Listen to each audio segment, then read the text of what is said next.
Good evening. How is everyone tonight? It seems to be my favorite spot lately in the house. It's my little TV nook. What used to be my office, I kind of broke it down. I'd miss having my desk, though. But anyway, I'm Kitryn Marie. I'm an artist, a writer, speaker, life and business coach residing in St. Louis, Missouri.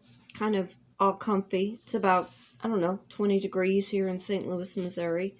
I was out this morning with my Ruby girl, brought her some more food, gave her some treats. She has some form of arthritis in her hips, and while it's cold like this, I really don't want to ride her, but I did a lot of groundwork with her this morning, and it's exercise for me. She was in a trailer accident, I believe, way before I got her. But, as she's aging and as I'm aging, it's just important to keep us moving. And I have some new routines that I'm working with her that now when I say take a bow, she bows her head. If I want her to lift her legs, I can lift her hooves and then kind of move them out a little bit so I can hear her hips crack. It's good for her. While we are gearing up for real winter, it's important to keep our bodies active. It's important to keep our minds functioning. It's important to get out into the cold weather. And, last year I kind of learned a little bit more about layering clothes. I am not a cold weather girl at all, but I had some wool socks on today and 2 layers of leggings and my oversized sweatshirt and another shirt underneath it, and I had my big coat on that's, fur lined on the inside that I got for Christmas last year.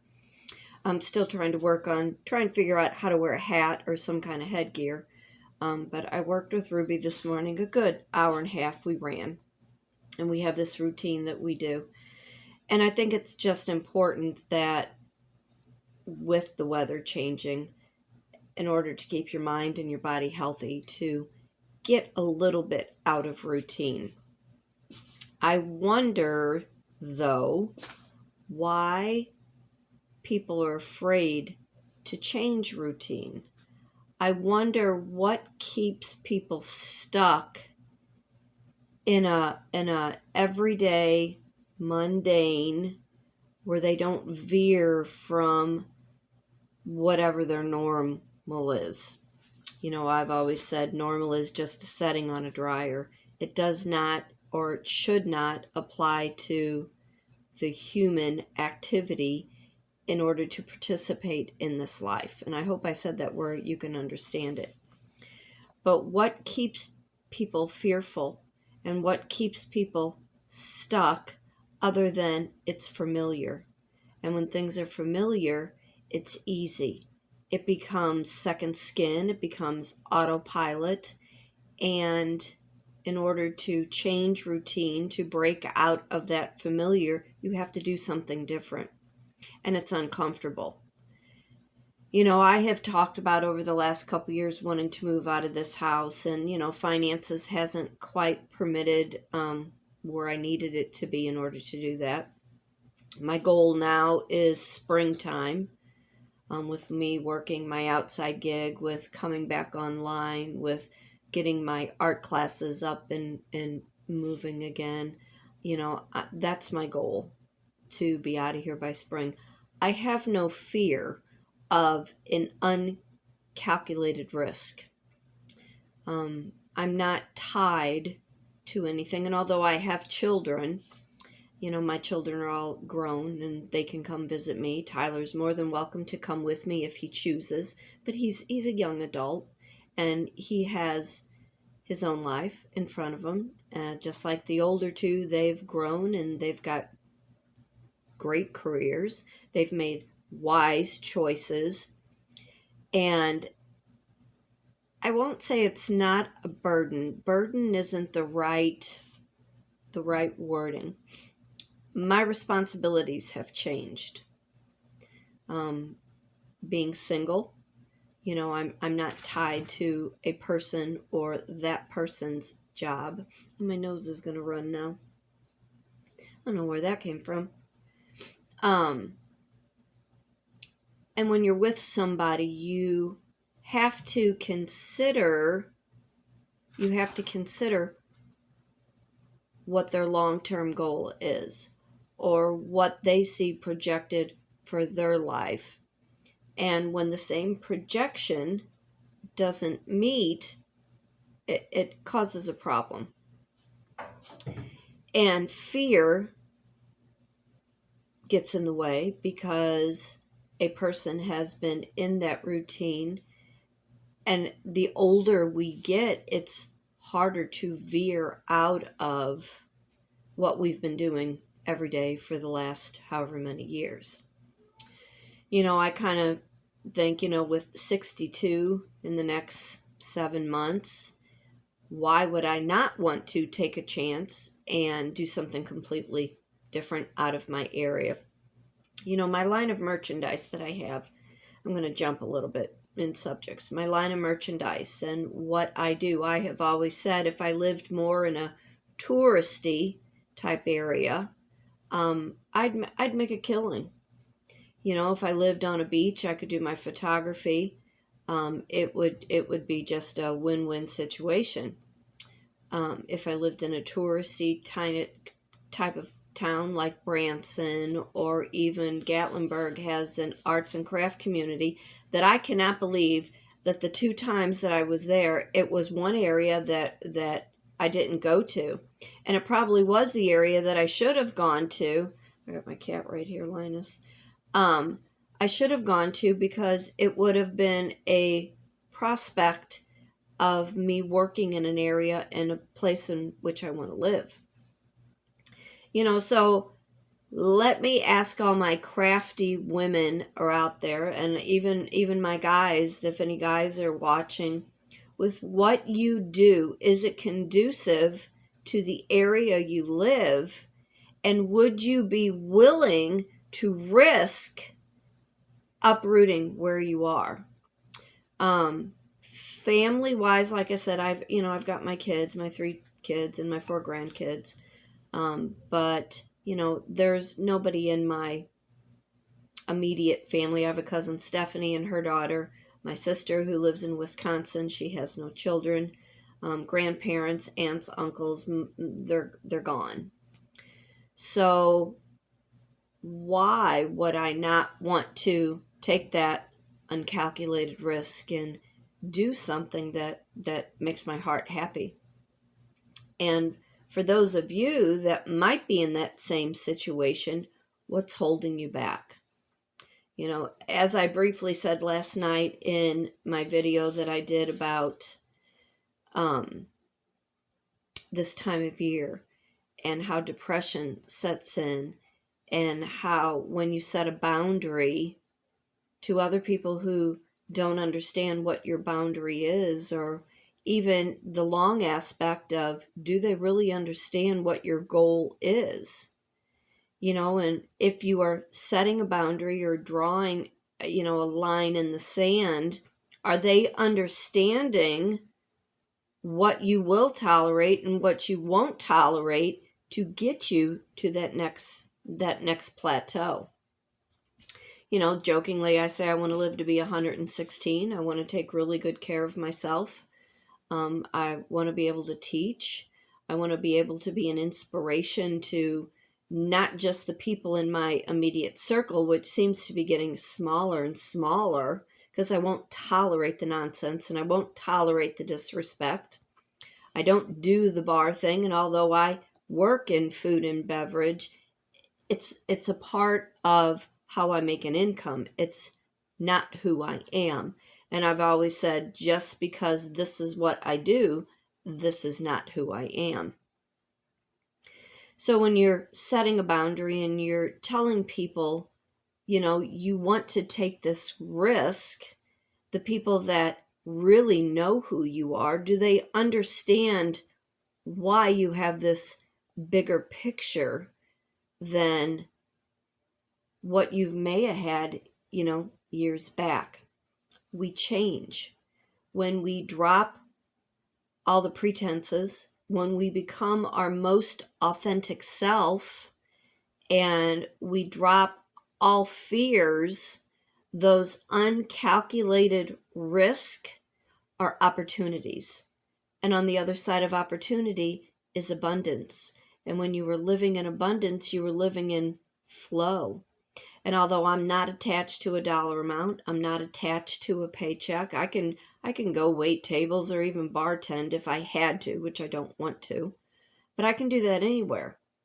But as far as my art, as far as teaching, as far as speaking, being in a different area where it is more conducive to who I am or what my soul is meant to do on this earth while I'm in this place. And for all of you that are like stuck, you have this mindset that you can't move forward. You have this mindset because you've been brainwashed or conditioned that this is the only opportunity you have. And when you're young, you have your whole life ahead of you. But when you get up into your 50s and your early 60s, and even as you're going into your 70s, you would like to think that you have some security amongst who you are. But are you really happy? Are you happy with where you are?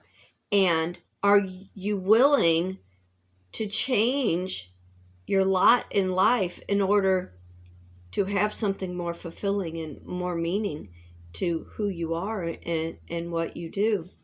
If you're in a trade, you can do that trade anywhere. If you have a craft, if you have an art, you can do that craft and art. You can do that anywhere. If you're in the medical field, you can go anywhere and be in the medical field. Yeah, it's a little costly to uproot, your household or your kids from school. And like I said, my kids are all grown and older now. But even if I had small children at this point in my life, I would want better for them and a better opportunity.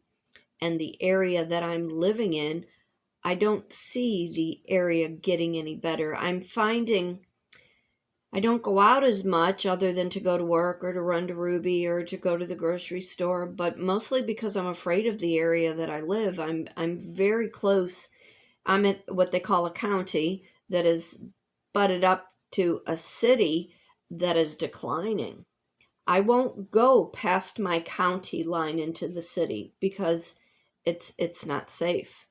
And even in my own area, I will drive miles to go out of the area to feel safer. And although I've got some issues now with the car, I'm still finding myself going out of the area, searching other areas to do the things that I need to do, to maintain my life and my lifestyle. But if I can drive miles out of my area here, why would I not be able to drive hours out of my area to do all the things that I want to do? I talk about things like this in my vision board class, and when you talk about a vision board, you're talking about pieces of a puzzle that are missing in your life. Things that somewhere along the line you drop the ball because you got misdirected and misguided, and you let environmental situations make an impression on you. You allowed society to tell you that this is what you needed to do. You let institutional thinking imprint that you only had one choice, and that was the only choice. And that's the issue with a lot of people. They think that this is the only opportunity when opportunities are limitless. If you would like to learn more about my vision board class, reach out at kitrynmarie@gmail.com. It's $35 a person. I show you the ins and outs. We talk about the life that you've lived.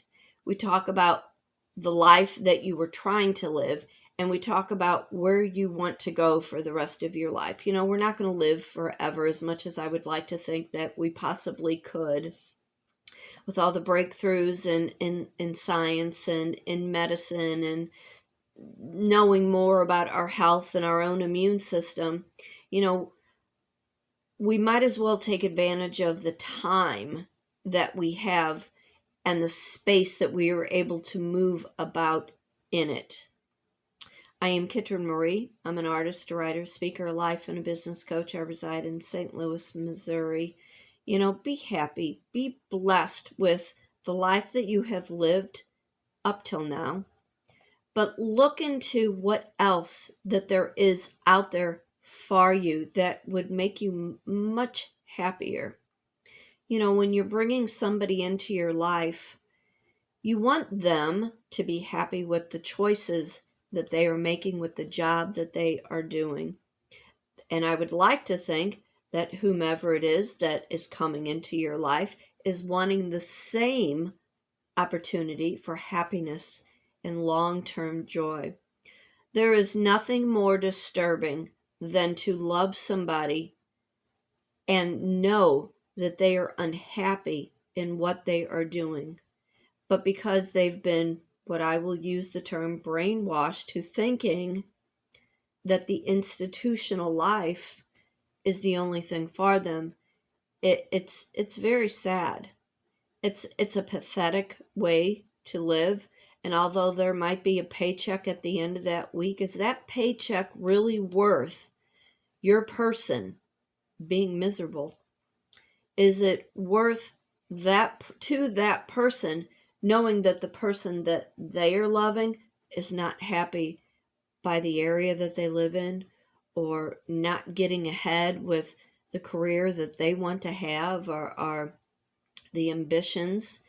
Because there's a whole bunch of frustrating things that then enter into relationships when one is distorted by the job that they are supposed to be doing that they're not. I hope that made sense to you. Reach out and, leave a comment below. Fate does turn on a dime, and only you get to decide what side of that coin you want to be on. Again, I'm Kitryn Marie. I'm an artist, a writer, a speaker, a life, and a business coach residing in St. Louis, Missouri. All cocooned tonight with my cat, Linus. I am off tomorrow. Christmas decorations are going up, and I'm going to start to do some baking. I got a full week ahead, but I wanted to pop on tonight and just touch base. Kind of pulled myself together a little bit more than the last couple of videos I've done, because once winter comes, you get relaxed within yourself. It's the authentic, raw self that you can be. Anyway, y'all take care, and I'll see you real soon. Bye.